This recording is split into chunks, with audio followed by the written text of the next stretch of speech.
So I'm Tara. I work with a company called Emphasis, and we're focused specifically on applying semantic technologies for various applications. But I specifically work on a product called Next Angles, which is for regulation and compliance for banking. And it's a completely semantic-based product. But that aside, today what I really want to talk about is a very introductory kind of view of RDF and OWL and why we should use them and how they could be used together. So my first question is, are there any ontologists sitting here? Apart from Mike. You're in the wrong place, sorry. Because this is really introductory. So it's going to be RDF OWL. You're more than welcome to stay, but no. So other people who are working with RDF data and people who are super interested in working with RDF data now. Hopefully everyone. Okay, great. So I'm hoping to answer these few questions for you by the end of this talk, which is why should we go even semantic? And if you decide to go semantic, should you use RDF or OWL? That's a question that comes up a lot. And what is really the difference? What is the link between them? And something called smart data. What is smart data? So let's just have a look at this paradigm of like semantic web. And starting with traditional applications, we have data on the bottom. So the next step for the data is when you start enriching your data with context and history, and we talk about information. The next step upon the information is when you're actually talking about knowledge. So whatever decisions we're making these days, whatever kind of intelligent stuff that we're doing is only because we have knowledge about things as a human. We know what things mean in a certain context, and we know how to link them together and use them to answer specific questions or make decisions. So if we really want the computer to be able to do the same thing, the most important step for us is to actually give that knowledge to the computer. So it would be machine processable, so they can actually automate and replicate what we're doing as humans in order to make decisions. Therefore, the top thing, which is going to be the AI and artificial intelligence, have a lot of dependencies on these knowledge level. And this is going to be actually a panel talk today in regards of how these are connected that we're going to have later on. So this is a view of the semantic web layer cake. If we've worked with the semantic web, let's just, a very brief intro is that Tim Berners-Lee had an idea of, okay, let's move from web of documents to web of data. There's so much data available everywhere. Why can't we connect that? Why can't we start, instead of connecting documents on the web, start connecting data on the web so we have access to everything? So he had this real vision of creating data and putting it out there and asking people to publish their data, bring it together so everyone can use whatever is available. So they started talking about the semantic web, and they decided to like build this kind of layer of technologies that would make that vision possible. And I'm going to talk about two of these technologies today, which is RDF and OWL. So just giving you a brief on RDF. What is RDF? It's the Resource Description Framework. So when you're actually talking as a person, we're making sentences. We're talking about a subject, a predicate, an object. So it's like a normal sentence. And RDF actually allows us to define data in the similar way, which is understandable by the machine. So let's say I'm talking, Kafka is the author of the book Trial. Right? So if I want to make this understandable by the machine, I can present it very simple with these three things. The subject is Kafka, the predicate is author of, and the object will be trial. So the main thing here is that each of these that I have written here will have their own identifier. So these identifiers are very unique. So if I put an identifier for Kafka and then for the book Trial, later on, I can reuse this identifier to actually talk about the same thing, so add more information to it. I will show you an example of how that builds up. So everything in terms of data is given a unique identifier. So whether it's an object as you would think of it, or if it's the relationship between the objects. The nice thing with RDF is actually it's got a serialization with XML, so it's very easy to actually pass it between for data exchange. And it has a lot of textual representations for the human, so the human can actually read it very easily. And we're not talking about any schema here. So any kind of data, any kind of domain that you're talking about, you could just create triples and talk about it. Let's say we want to define this domain here. We start talking about how Tara is the speaker, Tara is talking about RDF and OWL, you guys are the audience. So all of this information can just be written in triples. So RDF is really the heart of the linked open data. So the idea was that every institute would start publishing their data in this format over the web, and then other institutes would go and actually query this data and get the information, and then they start actually linking it. So a lot of effort actually started by many different industries to build up some kind of linked data that is published. Like DBpedia is one of the examples of the data that's over there. So I give you a very simple example. So let's say we have a database of English books that's talking about a book which is called The Glass Palace. And The Glass Palace is written by Amitav Ghosh. Okay? So what you see here is that you're talking about something, which is really a book for you, but it's the object that you're talking about. The title is The Glass Palace. It was written in 2000. The publisher is someone who lives in the city of London and has a name HarperCollins.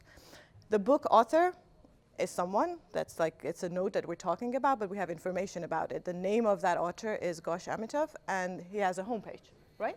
So you have this data in a database record, and then you export it to a triple format here. The things that are important here is that you actually see that that thing that you're talking about, which is really the book, has a unique identifier up there. And the author itself also has a unique identifier here. So what is the next step? Let's say we have the same database, but in French.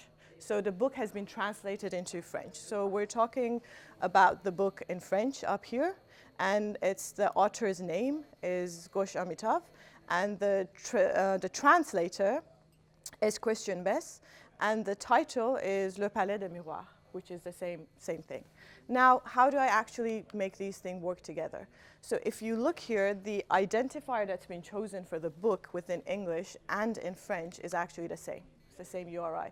So you can very easily merge these two together without having to move all this information from one database to the other information, right? So these actually get combined together right here. The other things which were the same is actually the author and the auteur were the same thing. So one of the things that you can add to RDF is the concept of same as. So you can very easily define that this property is the same as the other property. So when you say that the author is the same as the auteur, these two get combined, and when you talk about the author, you can see their name, you can see their homepage, you can see their French name, so everything that's related to them. So if they have a French webpage, you can see their French webpage, or if they have a house or they own a house there, you could probably see that as well. The other step is that now you can actually start using information that's available on the web and bring it to you. So let's say we're talking about Wikipedia. So Wikipedia has information about this author, and it has a lot of different, like, if other books that they have written, where they are living. So all of that information is available in RDF. So all you have to do is actually point your identifier of the person and link it to the one that's in Wikipedia, and then you extract all that information. So you see how this data is growing. That's why you call it open link data. So you're making it bigger and bigger, and actually using a lot of information that's available. If I think all of you were in the first talk of the day, which was about healthcare. So this is exactly the similar thing. Information in different places. You publish it in the RDF format. You can link it together, so you can answer so many more questions as opposed to being limited to one database that you have.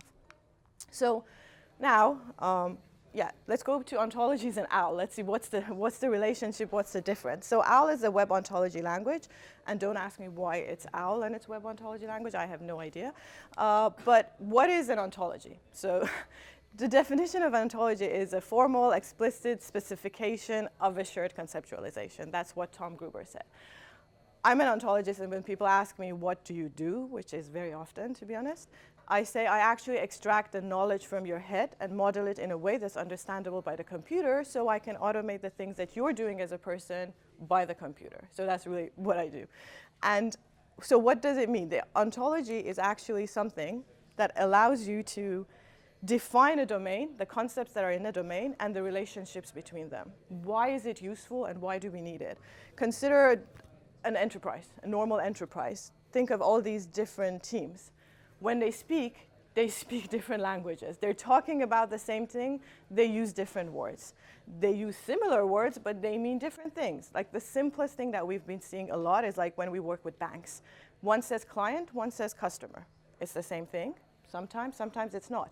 Some people say, both banks are saying customer, but one of them means it's someone who actually has an account with me, that's my customer. Another bank says, no, anyone who walks into my bank and does any type of transaction, whether it's just like cashing a check, that's going to be my customer. So that's a complete different definitions of the same words being used. So it's very important when you're working in a domain with different teams to actually understand what are the concepts that they're using, what do they mean by these concepts. So therefore they can actually start interoperating with each other, and then you can integrate the information together. So simple meaning of ontology, it's a knowledge model, set of concepts and relationships between in a specific domain. How does that help us further? It actually helps us to start reasoning and inferring new knowledge. So it's actually giving you a lot of logic, and it's taking you one step beyond just having your data as triples. Because with the data triples, if you do not have this upper layer which defines what is the data that you're talking about, what does it really mean, you cannot infer new knowledge. And you can obviously reuse it. It is RDF based. The OWL is actually a de facto standard for ontology development. As I talked about, it has classes, which are the concepts. There are properties that link these concepts. Then there are individuals, which are actually instances of the classes that we talk about, and there are restrictions. I will go to an example that I have just to make things simple. Let's say we're talking about a project domain. So we're talking about a project, people who work on it, who's the partner, the employee, and different types of projects. So we start brainstorming with different concepts that are in your domain of project. How are they linked together? So these are different types of projects, so they're subclasses. Those are different types of partners you can have, and these are different people. It could be project manager, project coordinator. What are the relationships? So a project can have a partner, a project has a manager, a project has a coordinator. So these are the properties that we're defining on it. Also, a project can have a budget, a start date, an end date, a number of employees. So these are just property values. There's some restrictions. So we're talking about a project can only have one project manager. We cannot have one project being managed by 10 people. So you can actually explicitly mention that in the OWL model. You can say it has a project manager, exactly one. So it's exactly one project manager. It should have a coordinator. It could have more than one coordinator, but it should definitely have minimum one. So you say project coordinator, minimum one. Then you're talking about like an important projects that you really want to prioritize. So let's say any project that's over 2 million for you, you want to prioritize it. So you have a concept of important projects. So you define this concept of important project and say anything that has a budget over 2 million, or its end date of it is actually in a month's time. So you need to really finish it. So you have to prioritize it. So you can even define that. Then you're saying someone who manages your project cannot be the coordinator. So then you say, okay, so someone who is a project coordinator cannot be a project manager. These two are disconnected from each other. You cannot have someone in both places. Now let's say you go to your biology department, you get the information about a certain project, and your project is working with a partner who's a cancer research institute, and you get some information from there.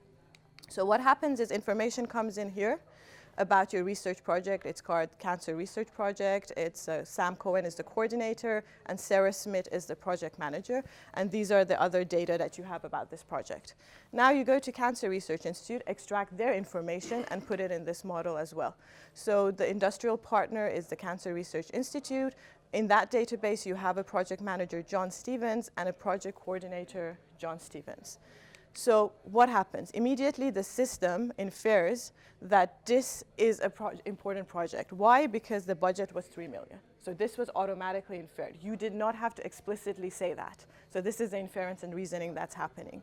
The other thing that happens is the system's going to give you an alert of, hey, there's something wrong. The same person is the manager and coordinator. You have already said that this cannot be happening because of this disjunction that you've put over there.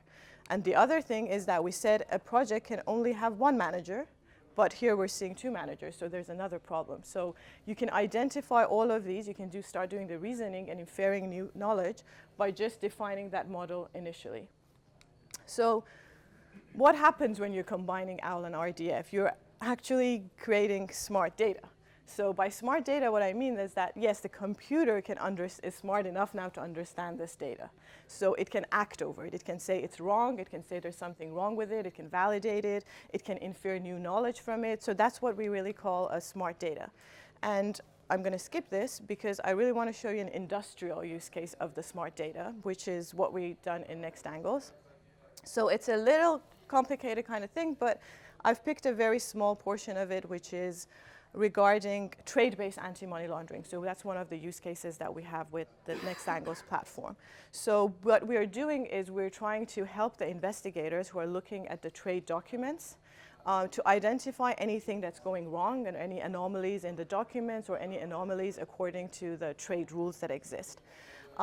There's a lot of problems in this area, starting with the whole fact that everything is manual, but more importantly, there's so many different sources that the investigator has to look into, and there's so many different anomalies that they have to keep in mind. So obviously, the process is very, very error prone. What we've done is we've actually created an ontology model of the domain of trade.